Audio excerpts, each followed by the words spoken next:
মেধাবীদের কান্না কোটা না মেধা আমি কে মেধাবী মেধাবী লড়াই লড়াই লড়াই চাই দিয়েছি তো রক্ত কোটা না মেধা কান্না আর না মেধাবীদের কান্না চালো রে চালো আগুন কোটা না মেধা কোটা না মেধা মৃত্যু আপোষ না মৃত্যু মৃত্যু মৃত্যু 500 কোটা নিপজ্জাত মেধাবীরা মুক্তি মেধা কোটা না মেধা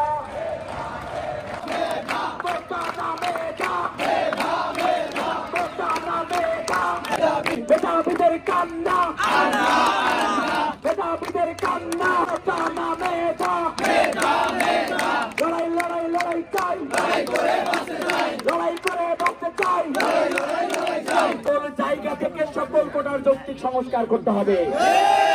জুলাই বিপ্লব হয়ে গেল এখনো পর্যন্ত আফসোস লাগে বিশ্ববিদ্যালয় প্রশাসন জুলাই বিপ্লবের ম্যান্ডেটটাকে এখনো ধারণ করতে পারেনি। পর্যন্ত কেন এই অযৌক্তিক কোটার বিরুদ্ধে আমাদের আন্দোলনের মাঠে আসতে হবে? এটা এই বিশ্ববিদ্যালয় প্রশাসনের জন্য ন্যাক্কারজনক বলে আমি মনে করি। কিছুদিন আগেও আমাদের সাথে একত্রিত প্রকাশ করেছে কোটা বাতিল চাই, কোটা সংস্কার চাই। তারাই আজকে বক্তব্য দিচ্ছে কোটা কোন পোষ্য কোটা একটা সুবিধাজনক জায়গায় রাখতে হবে তাদের কথা মতো। তাদের যোগ্য সন্তানরা মেধাবী শিক্ষার্থীরা 500 সিরিয়াল 700 সিরিয়ালের থেকেও চান্স পায় না। আর তোমার ছেলে পাবে 8000 সিরিয়াল থেকে ল ডিপার্টমেন্ট, ফিনান্স ডিপার্টমেন্ট, ইকোনমিক্সে চান্স পাবে। 3-4 মাস যেতেই আপনাদের অবস্থা যে কেমন সেটা আমরা ধারাবাহিকভাবেই দেখতেছি। আপনাদের দিয়ে কোনো কাজ হবে না বিশ্ববিদ্যালয়ে।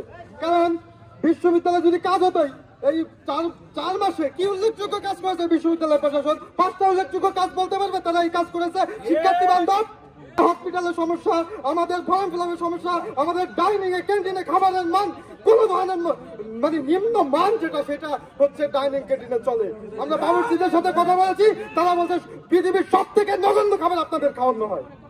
তাহলে আমরা স্পষ্ট ঘোষণা দিতে চাই শিক্ষার্থীদের ম্যান্ডেটের বাইরে গিয়ে একটি সিদ্ধান্ত নিবেন, চেয়ারে থাকতে পারবেন না। আমরা রাজশাহী বিশ্ববিদ্যালয়ের শিক্ষার্থীরা আগামী পরশুদিন বিশ্ববিদ্যালয়ের প্রশাসনকে যারা এই পোষ্য কোটার পক্ষে কথা বলতে চান তাদেরকে উদাত্তভাবে আহ্বান জানাচ্ছি। রাজশাহী বিশ্ববিদ্যালয়ের মুক্ত মঞ্চে আপনাদের সাথে সাধারণ শিক্ষার্থীদের বিতর্ক প্রতিযোগিতা হবে। মুক্ত মঞ্চের ওপেন বিতর্কে যদি আপনারা প্রমাণ করতে পারেন, পক্ষে যুক্তি দাঁড় করাতে পারেন, তাহলে রাজশাহী বিশ্ববিদ্যালয়ের সাধারণ শিক্ষার্থীরা সেই পোষ্য কোটাকে মেনে নিবে। যারা পোষ্য কোটার মতো বাবার কোটাকে একটি যৌক্তিক কোটার ব্যানারে আনতে চান, তারা রাজশাহী বিশ্ববিদ্যালয়ের সাধারণ শিক্ষার্থীদের সাথে ওপেন ডিবেটে অংশগ্রহণ করে জিতে নিন পোষ্য কোটার মতো আকর্ষণীয় পুরস্কার।